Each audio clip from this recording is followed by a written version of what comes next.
আসসালামু আলাইকুম। Taylor box বিডির পক্ষ থেকে সবাইকে স্বাগতম। আজকে আপনাদের সামনে প্যান কাটিং সেলোয়ার নিয়ে আসলাম। আশা করি সম্পূর্ণ ভিডিওটা মনোযোগ দিয়ে দেখবেন।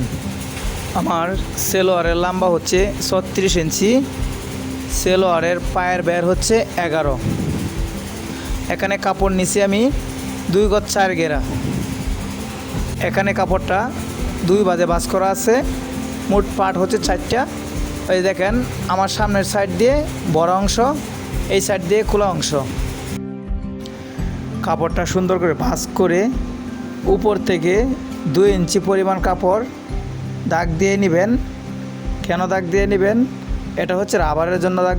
2 ইঞ্চি কাপড় এক্সট্রা নিয়ে নেবেন। এখন সুন্দর করে স্কেল মারবেন। স্কেল মারার পর সেলোয়ারের লম্বা হচ্ছে 36 ইঞ্চি। আমি হাফ ইঞ্চি কাপড় বেশি নিয়ে নিব।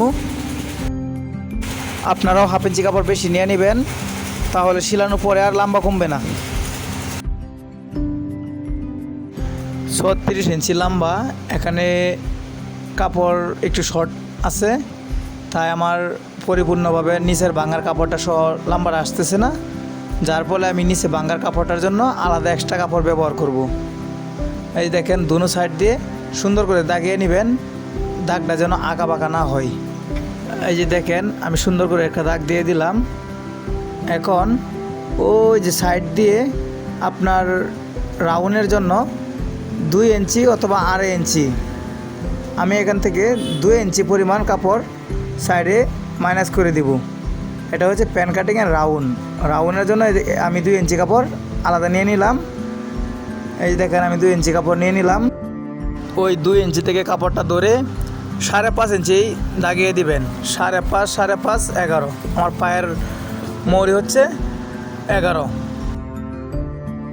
এখন হচ্ছে হায়ের কাজ। ওই যে রাবারের জন্য যে 2 ইঞ্চি কাপড় রাখছিলেন, ওই 2 ইঞ্চি থেকে নিচের দিকে 14.5 ইঞ্চি নিচে আমি হাইটা দিয়ে দেব। অনেকের একটু বেশি লাগতে পারে, অনেকের আবার কমও লাগে। পরে সুন্দর করে একটা স্কেল দিয়ে দাগ দিয়ে দিবেন। প্যান কাটিং সেলোয়ার কাটিংয়ের ক্ষেত্রে একটু বুঝতে হবে, অনেকে কিন্তু মোটা, অনেকে কিন্তু চিকন। যারা চিকন ওদের জন্য কিন্তু একটু গ্যাটা কম হলে সবচেয়ে ভালো হয়, বেশি ফিটিং হয় বেশি। আর যারা মোটা ওরা কিন্তু সম্পূর্ণ গ্যাটটা দিলে কিন্তু ভালো হয়। আমি গ্যাটটা 13.5 ইঞ্চিতে রাখবো। এই দেখেন, 13.5 ইঞ্চি দাগিয়ে নিলাম। আবার এই সেমভাবে ওই সাইডে একটা দাগ দিয়ে দিবেন, তাহলে কিন্তু সিলিটা সিধা হবে। আমি দাগ দিয়ে দিলাম। এখন হায়ার রাউন্ডটা চক দিয়ে সুন্দর করে আস্তে আস্তে রাউন্ড দিয়ে দিবেন। এখন শেপ কাট দিয়ে সুন্দর করে রাউন্ডটা মিলিয়ে নেবেন, আঁকা বাঁকা যেন না হয়।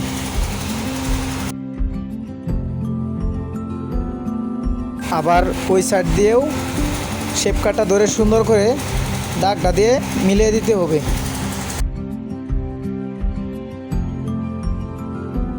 দেখেন, আমার কিন্তু অলরেডি চক দিয়ে দাগানো কাজ শেষ। নিচের মোহরি হচ্ছে 11 আর লম্বা হচ্ছে 36 ইঞ্চি।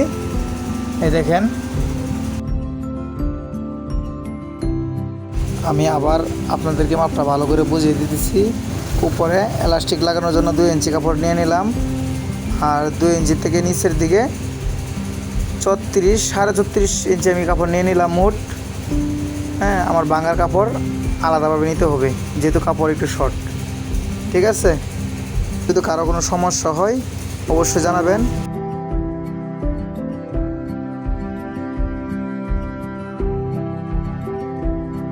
দাগানোর কাজ সম্পূর্ণ শেষ। এখন কাটিং করবো। দেখেন কিভাবে কাটিং করি।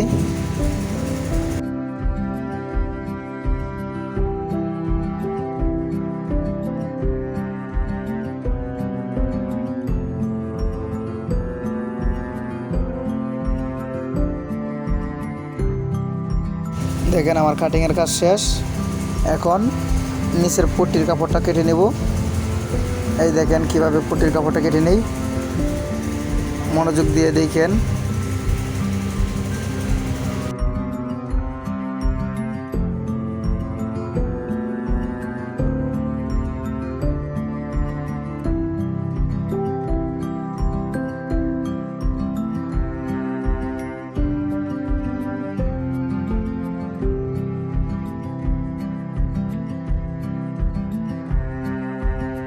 আমার কাটিং করা শেষ।